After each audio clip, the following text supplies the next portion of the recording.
드로아에서 마게도냐인으로부터 건너와서 우리를 도우라 라는 환상을 본 후 그것이 하나님의 뜻인 줄을 알고 유럽 대륙의 관문이라고 할 수 있는 빌립보에 도착한 바울은 빌립보와 데살로니가 그리고 베레아에서 힘있게 예수 그리스도의 복음을 전했습니다. 그렇지만 바울의 전도 여행은 결코 평탄하지 않았습니다. 그것은 바울을 시기게 된 유대인들의 생명을 위협하는 박해가 있었기 때문이었습니다.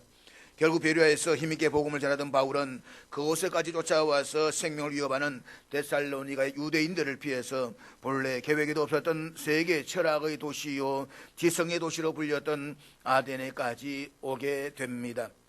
아덴에 도착한 바울은 혼자서 그 도시를 둘러보는 가운데 수많은 신전들과 우상들이 가득한 것을 보고 마음에 격분하여 유대인들의 회당과 장터 그리고 아레오바고에서 예수와 부활에 관한 복음을 전했습니다.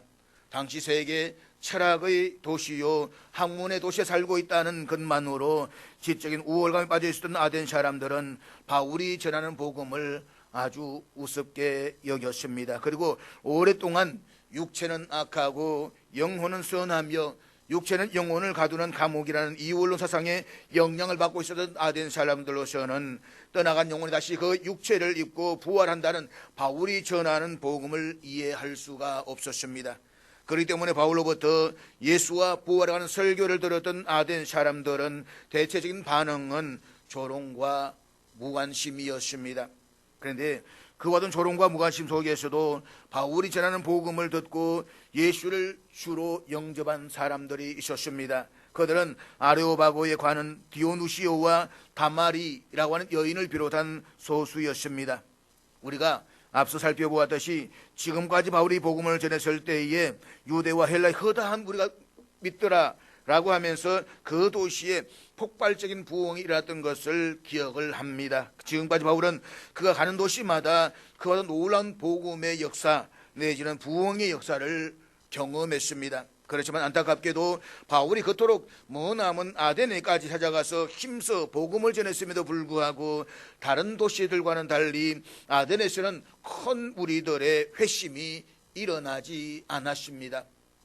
이와 같은 사실을 놓고 많은 학자들은 아데네에서의 바울의 전도는 실패한 것이다 라고 이야기를 합니다. 그리고 바울이 아데네에서의 복음 전도가 실패했던 궁극적인 이유는 아데네 철학자들 앞에서 복음을 철학적으로 전하려고 했기 때문이었다 라고 이야기를 합니다. 다시 말해서 본래 지식이 풍부했던 바울이 자신의 넘치는 지식을 의지해서 복음을 전하려고 했다는 것입니다. 그리고 그 결과 아데네스의 복음 전도는 실패했다라고 규정을 합니다. 그렇지만 그와 같은 생각은 복음의 가치를 단지 물량적인 수치로만 판단하려는 비복음적인 발상이 아닐 수가 없습니다. 바울은 소수의 사람들이 주님을 영접했다라고 해서 자신의 전도가 실패한 것으로 판단해서 낙심하거나 절망하지 않았습니다. 만약 그랬더라면 심신이 지칠 대로 지친 바울은 자신의 출발지인 수리아 안디옥으로 되돌아가 버리고 말았을 것입니다. 앞의 지도에서 볼 수가 있듯이 아데네에서 배를 타고 곧바로 에베소를 거쳐 수리아 안디옥으로 갈 수가 있었습니다. 그렇지만 바울은 오히려 자신의 동역자인 실라와 디모데가 마게도냐에서 도착하기도 전에 먼저 아덴을 떠나 수리아 안디옥과는 정반대의 방향인 또 다른 사역지를 찾아가게 됩니다. 이와 같은 사실을 놓고 사도행전의 저자인 누가는 오늘 본문의 18장에서 아덴을 떠난 바울의 다음 사역에 대해서 이렇게 기록을 하고 있는데 우리 다 같이 읽도록 하겠습니다. 같이 읽습니다. 시작. 그 후에 바울이 아덴을 떠나 고린도에 이르러. 사도행전 저자인 누가는 본문에서 바울이 그 후에 아덴을 떠나 고린도에 이르렀다라고 아주 간단하게 기록하고 있습니다. 2000년 전 로마 제국의 행정구역인 아가야의 수도였던 고린도는 말 그대로 타락의 도시였습니다. 바울이 고린도를 방문하기 100년 전 로마 제국의 카이사르가 제향 군인들과 이제는 노예였다가 자유인이 된 사람들을 대거 고린도로 이주시키면서 예전의 고린도보다 훨씬 더 거대한 도시로 재건을 합니다. 그때부터 고린도는 대를 이어서 고린도에 살아온 원주민보다 외지에서 유입된 각양각색의 이주민들이 더 많은 도시가 되었습니다. 따라서 그들에게는 고린도 시민으로서의 정체성이 있을 리가 없었습니다. 무엇보다 그리스 본토와 펠로폰네소스 반도를 이어지는 고린도에는 동쪽과 서쪽 양쪽에 두 개의 항구가 있어가지고 무역의 중심지로서 엄청난 경제적 부를 누렸습니다. 그래서 바울이 방문했을 때 고린도는 로마 제국의 4대 도시 가운데 하나였습니다. 도시를 구성하고 있는 시민들이 자기 정체성을 확립하지 못한 채 그 상태에서 엄청난 부를 누리고 단지 아름다움만을 추구한다라고 한다면 그들의 결과는 타락일 수밖에 없습니다. 그래서 바울이 고린도를 찾아갔을 때에 당시의 고린도는 쾌락과 매음, 술 취함과 방탕이 난무하는 성적 타락의 도시였습니다. 당시 고린도에도 아덴과 마찬가지로 온갖 신전들과 우상들이 있었습니다. 그 중에서도 가장 대표적인 신전은 해발 609m 높이에 있는 가파른 바위산 정상인 아크로 고린도에 있는 아프로디테 신전이었습니다. 헬라 신화 속에서 사랑의 여신으로 등장하는 아프로디테는 영어로 비너스를 일컫습니다. 이 아프로디테 신전에는 무려 1000여 명의 여사제들이 있었는데 그 여인들은 모두가 신의 이름으로 합법적으로 매음을 하는 매춘부들이었습니다.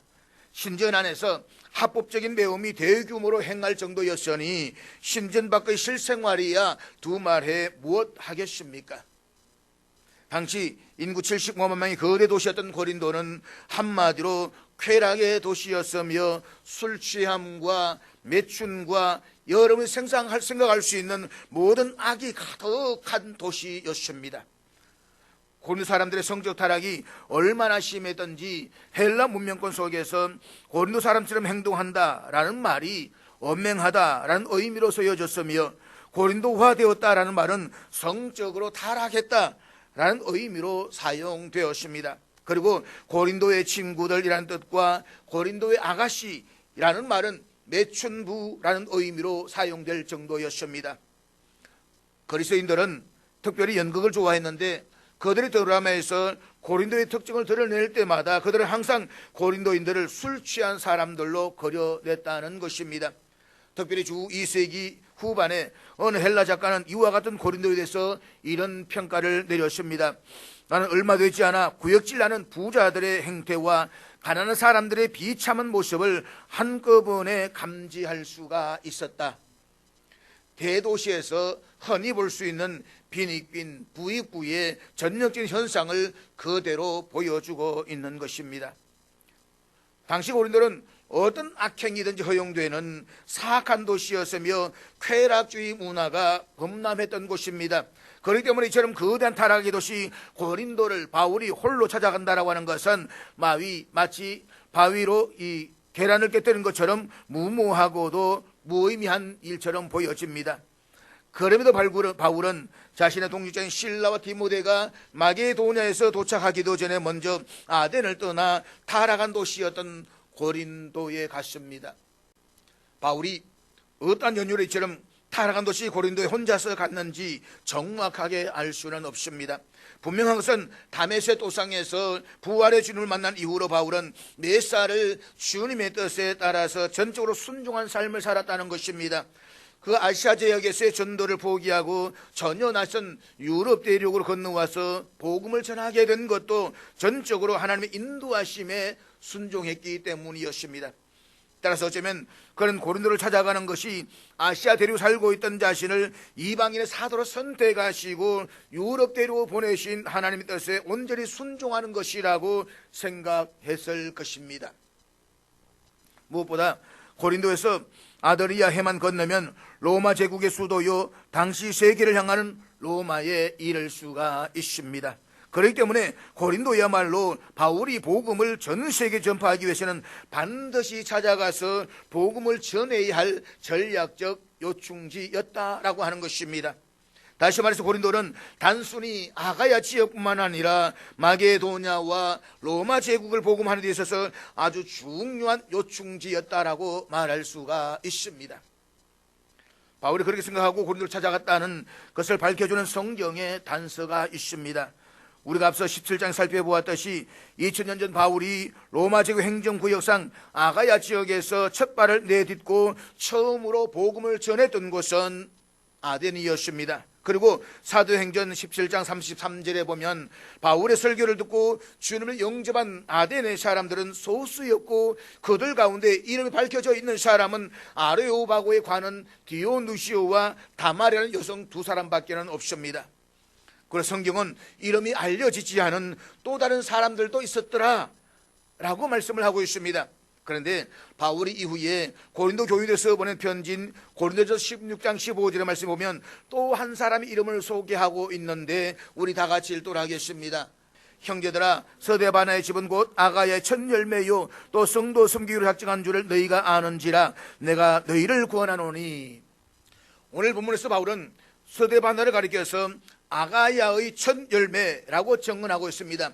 아가야는 이 그리스 지역 아덴과 고린도 이 지역을 가지고 있는 아가야라고 분류한다는 것을 여러분이 기억하시면 되겠습니다.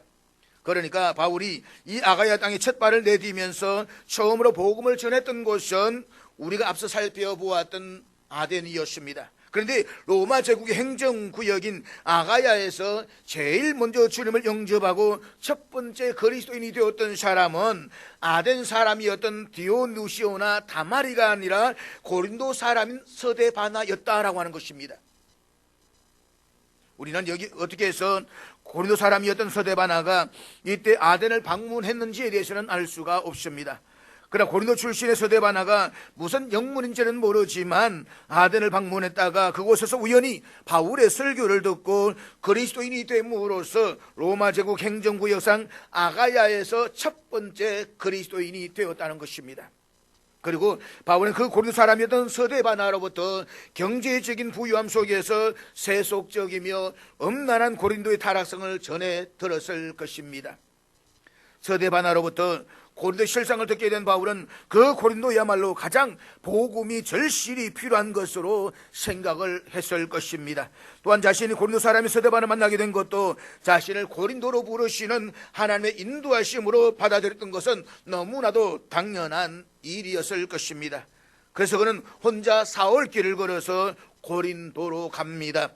고린도에서 아덴까지는 80여 킬로미터 떨어져 있는데 걸어서 사흘길이다 라고 이야기를 합니다. 바울은 제2차 전도 여행을 실라와 함께 시작을 했습니다. 그리고 제2차 전도 여행 중에 루스드라에서 디모데가 또 드로아에서는 누가가 바울과 실라에게 합류함으로써 바울의 일행은 모두가 4명이었습니다. 아시아 대륙에서 유럽 대륙 마게도냐 땅 빌립보를 찾아간 바울의 일행은 그곳을 복음을 전하고 떠나면서 그대 일행들 가운데 누가를 그곳에 남겨두었습니다. 누가로 하여금 한시적으로 빌립보에 머물면서 주님을 영접한 이제 갓 예수를 믿기 시작한 빌립보 그리스도인들의 믿음을 다져주기 위함이었습니다. 그 이후에 데살로니가를 거쳐 베레아로 갔지만 그 두 곳에서 모두 바울을 유대교의 배교자로 간주했던 유대인들이 바울을 해치려고 했습니다. 그래서 바울은 어쩔 수 없이 황급하게 마게도냐 땅을 떠나야만 했습니다. 그렇지만 바울은 급한 와중에서도 자신의 일행인 실라 디모데를 마게도냐 땅에 그대로 남겨두었습니다. 그것은 데살로니가와 베레아의 그리스도인들을 위함이었습니다. 전체 4명이던 바울의 일행들 가운데 결과적으로 남은 사람은 바울 한 사람밖에 없었습니다. 그렇다고 해서 바울이 그 다음 행성지를 향해서 홀로 떠나갔던 것은 아니었습니다. 베레아에서 바울로부터 복음을 영접했던 믿음의 형제들이 바울을 아가야의 땅인 아덴까지 직접 데려다 주었습니다. 이처럼 바울은 제1차 전도 여행부터 제2차 전도 여행 중 아덴에 이르기까지 그의 곁에는 항상 자신과 함께 동행하면서 돕는 믿음의 동력자들이 있었습니다. 그들의 협력 속에서 바울은 어디에서든지 마음껏 힘있게 복음을 전할 수가 있었습니다. 그렇지만 이 고린도에서만은 예외였습니다. 바울이 아덴을 떠나서 고린도를 찾아갈 때에 그의 곁에는 단 한 사람의 동행자도 없었습니다. 사도행전 13장에서 제1차 전도여행 시작한 이래 바울이 새로운 행선지를 향해서 혈혈단신 혼자 찾아간 곳은 고린도가 처음이었습니다. 때문에 바울이 아무리 주님께로부터 소명을 받은 하나님의 사람이라고 할지라도 그가 타락의 도시 고린도에 홀로 찾아갔다라고 하는 것은 우리들의 이상과 판단으로는 도무지 무모한 행동처럼 보여진 행동이 아닐 수가 없는 것입니다. 그렇지만 바울이 믿었던 하나님께서는 바울이 예수 그리스도 복음을 위해서 그보다 무모하고 무의미한 일에 자신을 내던지는 것을 그냥 내버려 두실 리가 없었습니다. 본문 2절 말씀입니다. 아굴라라는 본도에서 난 유대인 한 사람을 만나니 글라우디오가 모든 유대인을 명하여 로마에서 떠나라 한 고로 그가 그 안에 브리스길라와 함께 이달리아로부터 새로 온지라 바울이 그들에게 가매. 거대한 타락의 도시 고린도에 예수 그리스도의 복음을 전하고자 혈혈단시로 찾아간 바울을 위해서 하나님께서는 그 고린도에 아굴라와 브리스길라는 참으로 신실한 믿음의 동력자들을 미리 예비해 두셨습니다. 본문에서 아굴라의 아내라고 소개하고 있는 브리스길라라는 이 바울의 서신 속에 등장하는 브리스가라는 여인의 애칭입니다. 그리고 바울이 고린도에서 만난 아굴라는 유대인이었습니다. 그렇지만 아굴라는 이스라엘 땅에서 태어난 본토박이 유대인이 아니었습니다. 만약에 아굴라가 본토박이 유대인이었다고 한다면 고린도에서 바울과의 만남은 불가능했을 것입니다.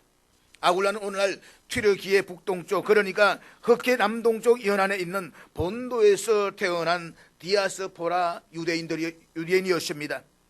유다 왕국이 주전 586년에 바벨론 제국에 의해 멸망을 당한 후에 수많은 유대인들이 이방 땅으로 끌려가거나 흩어졌습니다. 따라서 이들 디아스포라 유대인들은 오래전에 이스라엘 땅을 떠나서 조상 대대로 이방 땅에 살면서 당시 지중해의 세계 공통어였던 헬라어를 모국으로 삼고 살던 사람들이었습니다. 이방 땅에서 태어나서 이방 땅에 살아가는 것을 조금도 이상하게 생각하지 않는 사람이었습니다.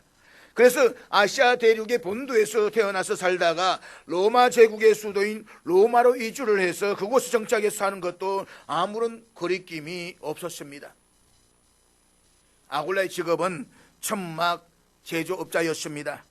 그는 이주한 로마에서 천막 제조업자로 정착해서 잘 살았습니다. 그렇지만 아굴라는 하루아침에 로마를 떠나지 않을 수가 없었습니다. 그것은 주 50년경 로마 황제 클라우디우스가 제국의 수도인 로마 시내에 살고 있는 모든 유대인들에게 추방령을 내렸기 때문입니다.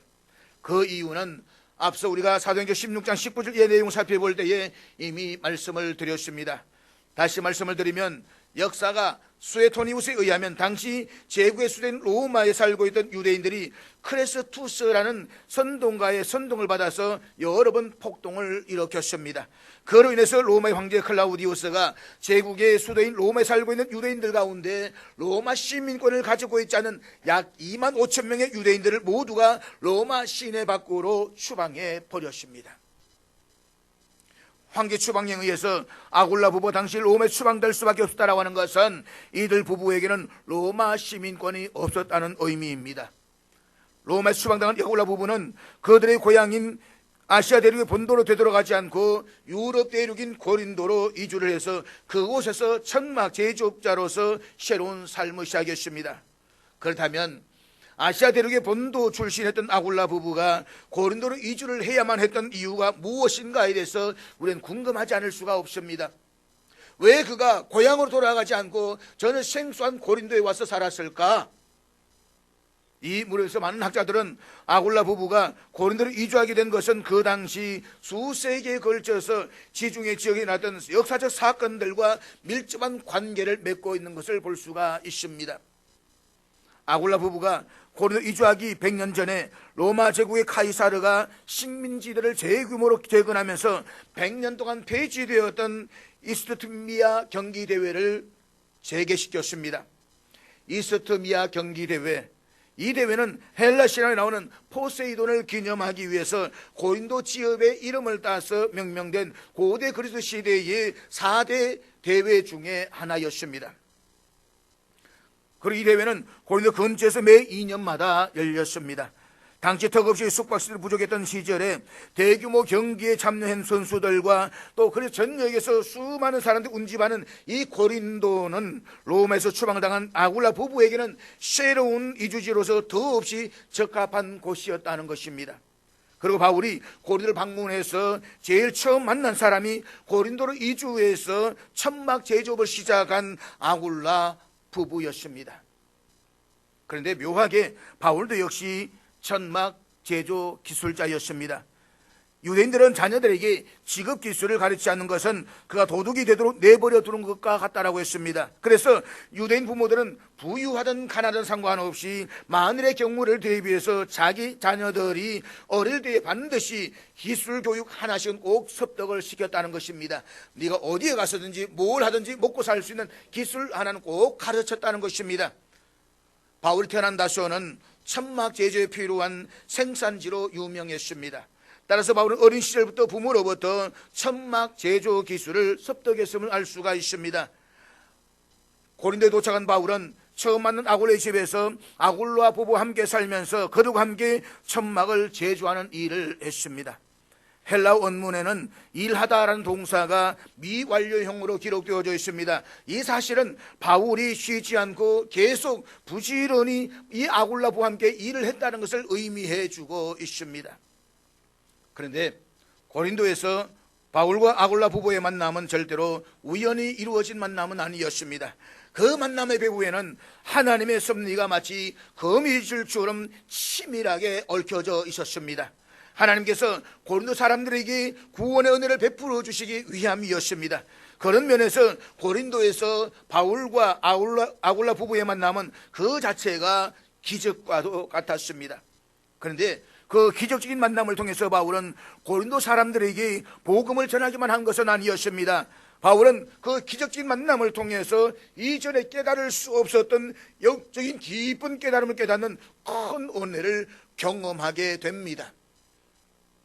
당시 로마 제국 대도시에는 원형 경기장이 있었고 그곳에서 벌어지는 일들은 검투사들의 칼싸움과 또 짐승과 짐승의 싸움, 그리고 짐승과 사람의 싸움 등 인간의 말조신경을 자극하는 흥미 위주의 볼거리뿐이었습니다. 그렇지만 로마 제국 식민지들 가운데 특별히 고대 그리스 지역에서 개최되는 4개 경기대회, 이를테면 4년마다 열렸던 올림피아 경기와 파티아 경기, 또 2년마다 열렸던 네메아 경기와 이서터미아 대회는 전혀 달랐습니다. 이들 경기는 엄격한 룰에 따라서 인간의 육체적인 기량과 역량을 겨루는 경기였습니다. 따라서 이들 경기에는 극기와 자기 절제를 통한 힘겨운 훈련 과정을 거친 사람만이 선수로 출전할 수가 있었습니다. 힘겨운 훈련 과정을 거치지 않은 사람은 아예 선수의 자격조차 얻을 수가 없었다는 것입니다. 앞에서 말씀을 드렸듯이 클라우디우스가 제국의 수도인 로마에 살고 있던 약 2만 5천 명의 유대인들을 추방했던 것은 주 49년 말에서 주 50년 초에 걸쳐서 일어난 사건이었습니다. 그리고 고린도 지역에서 이스터미아 경기대회가 열렸던 것은 주 51년 4월이었습니다. 따라서 고린도에서 아굴라 부부를 만나서 이들 부부와 함께 이름에 이스터미아 경기대회에 참여한 선수들과 외래 관람객들을 위해서 천막을 제조하고 판매하던 바울도 역시 그 이스터미아 경기대회를 관람했을 것입니다. 그 경기가 그의 서신서 속에서 남아 있는데 바울은 후에 고린도 교인들에서 보낸 편지인 고린도전서 9장 24절에서 이렇게 말씀하고 있습니다. 운동장에서 다름질하는 자들이 다 달릴지라도 오직 상을 받는 사람은 한 사람인 줄을 너희가 알지 못하느냐. 너희도 상을 받도록 이와 같이 다름질하라. 로마 제국에서의 경기는 짐승과 짐승 싸움, 사람과 사람과의 대결에서 죽이고 죽는 싸움이었습니다. 그런 로마 제국 지역 내에서 다른 지역에 사는 사람들이 바울의 이 편지를 받았다라고 한다면 다름질만 하고서 상을 받는다 라는 이 말을 이해할 수가 없었을 것입니다. 그렇지만 고대 그리스 지역에서 열리던 4대 경기 대회는 달리기 종목이 있었습니다. 오늘날 100m, 400m, 1500m, 5000m처럼 그때에도 단거리, 중거리, 단거리, 장거리 경주가 있었습니다. 그 외에도 창던지기와 원반던지기, 레슬링, 권투 등 여러 종목이 있었습니다. 한 사람씩 차례대로 출전해서 자기 기량을 뽐내는 창던지기나 원반던지기, 그리고 두 선수씩 자웅을 겨루는 레슬링이나 권투와는 달리 달리기만은 한꺼번에 많은 사람들이 함께 뛰었던 경기였습니다. 그러나 많은 선수들 함께 한꺼번에 뛴다라고 해서 여러 명의 선수가 동시에 상을 받는 것은 아니었습니다. 아무리 많은 선수들이 한꺼번에 뛰어서도 상을 받는 사람은 최후의 승자 단 한 사람밖에 없었습니다. 바울은 그 단 한 사람을 바라보면서 우리 그리스도인들도 하나님께로부터 받을 하나님 나라의 상을 위해서 최선을 다해서 뛰어야 한다라고 하는 것을 깨달았다는 것입니다. 이 사실을 바울은 이어지는 고린도전서 9장 25절에서 이렇게 말씀하고 있는데 우리 앞에 같이 읽도록 하겠습니다. 이기기를 다투는 자마다 모든 일에 절제하나니 거든 썩을 승리자의 관을 얻고자 하되 우리 썩지 아니할 것을 얻고자 하노라. 각 경기 종목마다 최후의 승자가 단 한 사람에게 경기장에 주어지는 공식적인 상은 올리브 나뭇잎으로 만들어진 승리자의 면류관이었습니다. 그것만이 유일했습니다. 그렇지만 나무잎으로 만들어진 면류관은 이내 시들어서 어스러지거나 썩어지기 마련이었습니다. 비록 어스러지거나 썩어질 망정 승리자의 면류관을 상징하는 영광을 얻기 위해서 모든 선수들은 삶의 전반에 걸쳐서 철저한 절제의 삶을 살았습니다. 2년마다 열리는 그 경기에 나가기 위해서 4년마다 열리는 경기에 나가기 위해서 절제하고 근사한 삶을 살면서 최선을 다했던 것이 선수들의 생활이었다는 것입니다.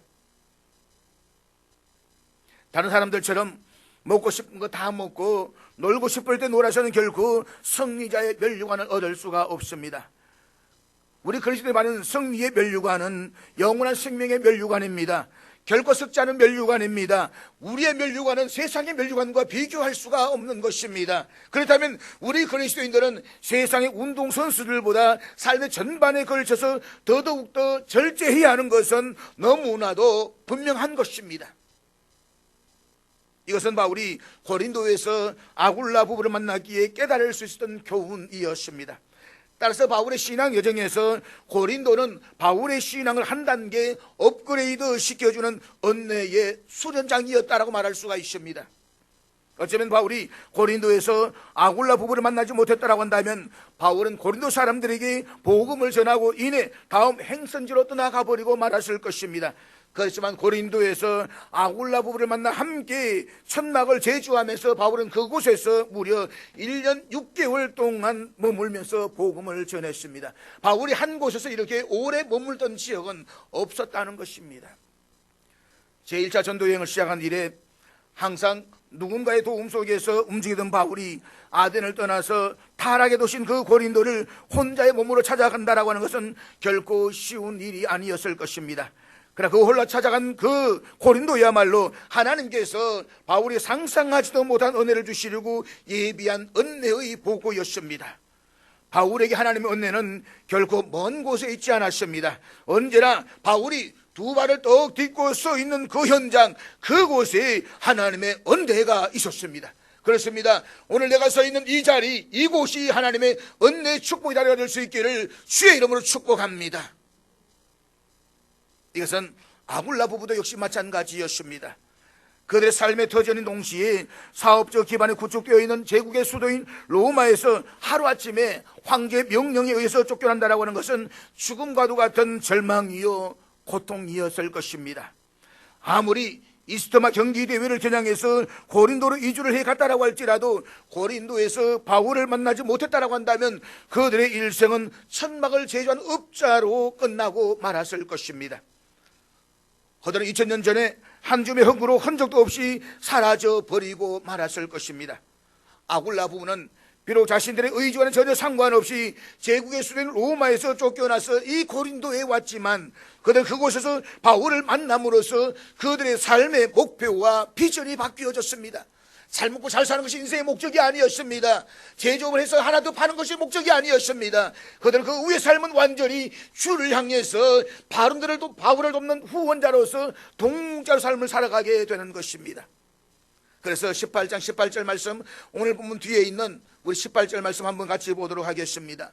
바울은 더 여러 날 머물다가 형제들과 작별하고 배 타고 수리아로 떠나갈새 브리스길라와 아굴라도 함께 하더라. 바울이 일찍이 서원이 없었으므로 겐그레에서 머리를 깎았더라.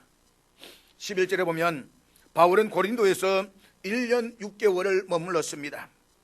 바꾸어 말씀을 드리면 고린도에서 바울을 만난 아굴라 부부는 1년 6개월 동안 바울로부터 많은 영적 감화를 받았을 것입니다. 그리고 1년 6개월이 지나서 바울이 이제 고린도를 떠날 때에 아굴라 부부도 역시 바울과 함께 동행을 합니다.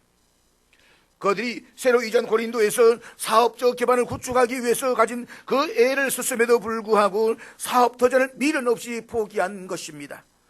바울은 자신을 파송한 수술의 안디옥으로 되돌아가는 길에 에베소에 잠시 머물렀습니다. 그리고 에베소를 떠나면서 자신과 동행했던 아굴라 부부를 에베소에 그대로 머물게 했습니다.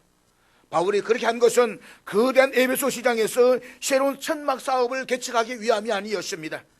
복음의 미개척지인 에베소의 아굴라 부부로 하여금 주님의 복음을 증언하는 일을 감당하게 하기 위함이었습니다. 그리고 우리 앞으로 살펴보겠지만 아굴라 부부는 이 소명을 아주 멋지게 잘 감당했습니다. 사랑하는 여러분, 아굴라 부부는 더 이상 단순한 천막 제조업자들이 아니었습니다. 이들 부부는 더 이상 천막 제조를 자신들의 인생의 목표 삼지도 않았습니다.